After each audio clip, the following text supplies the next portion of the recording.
Hey, what's good, everybody, and welcome to the show. I am with my special guest today, Kyle Rodgers. He's a legend in the industry, and he's like making more money than a lot of people I know as far as like going organic only with his own offer, and he's getting amazing results for his clients. So everybody give an extra special welcome to him. Thanks so much for having me here, brother. I appreciate it. I'm super stoked to be here. And it's my goal on this call to give things that your audience can implement. I want to be able to solve their lead generation problems forever. Wow, that sounds beautiful. Yeah, a lot of people could benefit from that. Okay, so Kyle, let's start from the top.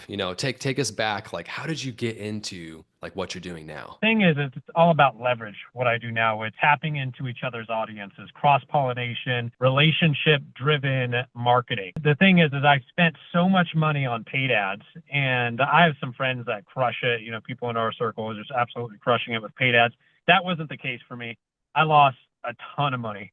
And in fact, there was this one agency I spent over $20,000, and that's not including ad spend, just to get $1,000 sale. And that was really painful for me. I spent money I didn't have. So I became obsessed with going in and tapping into other people's traffic. I'm like, there's other people out there that have already paid for ads. Why don't I just plug into those? And I heard Russell Brunson one time talking about rivers of traffic. You can either build your own river or you can plug into other people's rivers.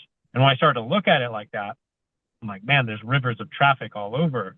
All I got to do is bring value, and then I can have as much traffic as I possibly need. I mean, just the process I went through to even get on a call with you, like speaks to itself and just shows like how, dialed in you are with your entire system and process. So hats off to you. Now, I'm curious, like what are some recent awesome results you're getting for clients and some testimonials? The whole goal is six figures from relationships, from a collaboration. If you can find somebody and you land six figures from that one relationship, that's ideal. That becomes Dream 100 territory, right?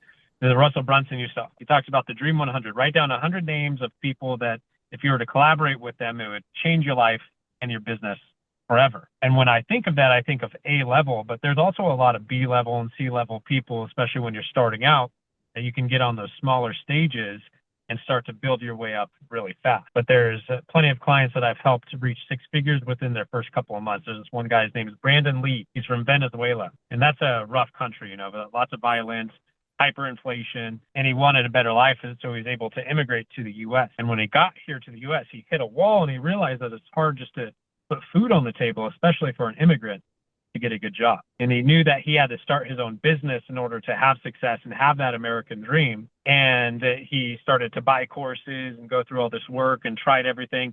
He went an entire year without making any money, full year. You can imagine that's a long time. He told me, Kyle, I'm about ready to throw in the towel. If this doesn't work, I'm done. I'm going to have to figure something else out. And he had to borrow the money to get to my program, but he did. He made it happen. And then within 2 collaborations, he made six figures cash collected within his first 3 months getting into my program. Yeah, that's life changing for like countless people. And we've both been through that process before. And man, when it happens for the first time, like nothing on earth feels like it. It feels like you're riding like a rocket ship. And so that's a beautiful gift Yeah. that you're able to give people, right? I love how you put it that way. It is, especially when you're starting out, you're like stuck in the mud and you're in this hamster wheel and you're trying to get forward and trying to get forward. And you can never get traction. And then all of a sudden you get the right relationship and it's like you're on a rocket. Like I was stuck in the mud, now I'm going to the moon. And that's how it feels. And it just comes through authentic connection, authentic relationship, and giving. You have to be willing to give first. The way that I get people to promote me is I offer to promote them first. Love what you do. I think my audience would love what you do. Would you be willing to come on, do an interview, and I'll send it out to the people I know? They agree, and then they offer to interview me back, and we get traffic from that. Wow. Yeah. I mean, there's a lot of like intricacies with like how to do that, but you made it sound very simple. Like, what's your number one tip for people, or like the most overlooked piece of the puzzle for people needing to get traffic from organic and scale their sales team? So let's start with traffic for organic. The thing is, a lot of the times people will try to cross promote with other people that are at their level or below their level. This is, if you're starting out, that means that you're doing interviews with people that don't have engagement. They don't have your leads, and you're afraid to reach up. You're afraid to build a Dream 100 and to reach out to those bigger audiences. When I first started, I didn't have a list, and I was able to do an interview with Joe McCall like 6 years ago. You know Joe McCall, right? Wow. And Yeah. I was nobody at the time. And I told him, I'm like, hey, Joe, I don't have an audience, but I have a network. I know some people and I think they would love what you do. Would you be willing to do an interview? And I'll send it out to the people I know. And he said yes to that. He was down. He didn't care. He just wanted to get on a platform. And as a result of that, he invited me onto his show. And I did a podcast with him. He put it on his YouTube channel. We did $75,000 cash collected within 1 month of him blasting that out to his list. So lesson there is leverage your network. You don't need a big audience. Tell people, I love what you do. I have a network. I know some people. I think they'd love it too. Are you willing to do an interview? And I'll send it out to the people I know. That's crazy. So I'm sure a lot of people are thinking at this point, like, but I need a certain amount of followers, in order to do this. And, I'm curious, like, what do you think about that? You definitely need a network. You don't need a certain amount of followers, especially if you're upfront with them. You're like, look, I don't have an audience yet, but I'm aggressively building it, working on building it up. I do have a network. I'm connected to some people that could potentially be clients. Like really what people care about is getting in front of the right people. It doesn't need to even be a huge audience. If you know somebody that might end up being a client for them and you're a potential referral source, you become valuable. So if you lead with that, your audience will grow really quickly and then you won't have to worry about the audience piece for very long. Wow. Yeah, that makes a lot of sense. I'm also sure some people are thinking that like maybe organic doesn't work for their niche. Like, what do you have to say for that? So I think there's definitely some niches where it's not going to work as well, but I work with a lot of consultants, coaches, speakers, course creators, small agencies, and this absolutely works. If a webinar works or a summit works for you, interview swaps and post swaps definitely work. And that's the thing is that like the interview swap is just a place to start. That's a starting place for the relationship that can be deepened into doing a webinar with somebody or doing a summit with somebody, at which point they're going to blast their email list and get a bunch of people registered. Then you can grow your email list by like 100 or 200 people every time you do a webinar with somebody. Gotcha. Okay. So, like, what are your favorite platforms right now for organic growth? Facebook primarily, that's where we get most of our leads and most of our cross promotions. Even if I'm on podcasts and I ask them to post it, it's going on Facebook. I'd say 80% of the time, but it's where the platform is. If somebody's bigger on Instagram, then we'll do it over there. If they're bigger on school and they have a school community, then I'll have them post me there. It's wherever they get their most engagement.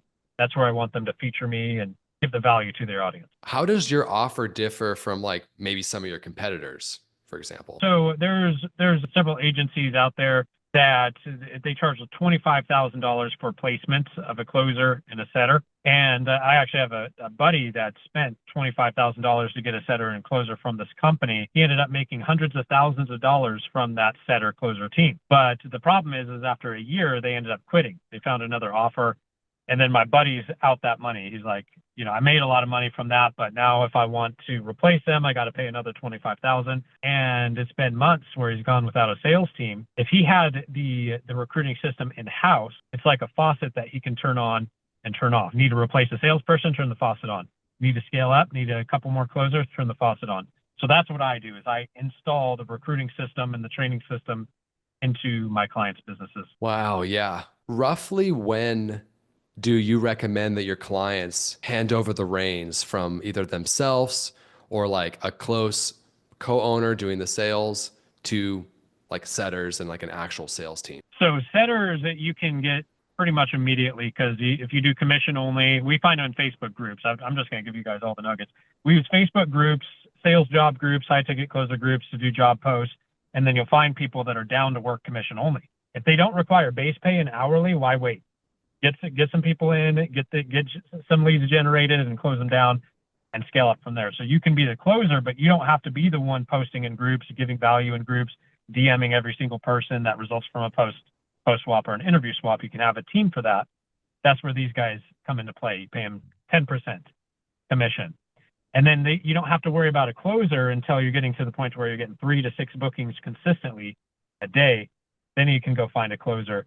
And it's easy to find a good closer if you're spoon feeding them leads. Yeah, I think that's going to break a lot of, beliefs for people because they think like, oh no, nobody can close like me. Or, they stay on like a treadmill where they're like, I'd rather just work in my business instead of pull myself out. What's the biggest like pitfall you see like potential clients of yours make before they find you? A big challenge that I see a lot of people make is that they think that they can be the only closer within their business. And it's because they're going after the wrong type of people. They're looking for any warm body to put in a seat.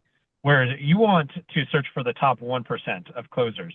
If you're putting them in a situation where they can get 10% commission, they don't have to cold call, they don't have to set, they don't have to generate leads, they get leads on a silver platter, then that's a really good position. You can attract somebody that's already done 7 figures in sales. They have a couple years of experience. They have hundreds, if not thousands, of sales calls under their belt. You do a mock call with them before you set them loose. You never set somebody loose on your leads unless you're comfortable with how they sound. And in fact, when you do a mock call with somebody, when you do a role play, you should get the feeling that they're better at selling your product than you are. And if they're not, then you don't give them your leads. Yeah, that's beautiful because that just wrecks like every objection for not getting some setters and salespeople in there ASAP. I love it. Yeah, tell us a bit about your offer and like, how people can, contact you and get a hold of you. My offer is I help people scale out the setter team and the high ticket closer team. They're SDRs, so they generate their own leads out of thin air. They do it in a non-spammy way. I hate cold DMs. It's something I stand against. I do not believe in spam. In fact, it's my mission to eliminate that from the marketplace as much as I possibly can and show people the right way to do things, which is relationship-driven marketing, warm DMs. So that's what I do. I build the setters around the collaboration angle and the joint venture angle, and then I scale them up to 6 figures, 7 figures using that model. But I start out with free. Everything I do is value driven. So if you guys want to connect with me, I have a script for you. It's a free messenger script that lets you know exactly what to say when you reach out to somebody to get them interested in doing a post swap or an interview swap. Wow. Yeah, that sounds very, very helpful. Like who is typically your ideal like target audience for your offer? Coaches, speakers, consultants, course creators, agencies. Yeah, so basically everybody that we work with. That's beautiful.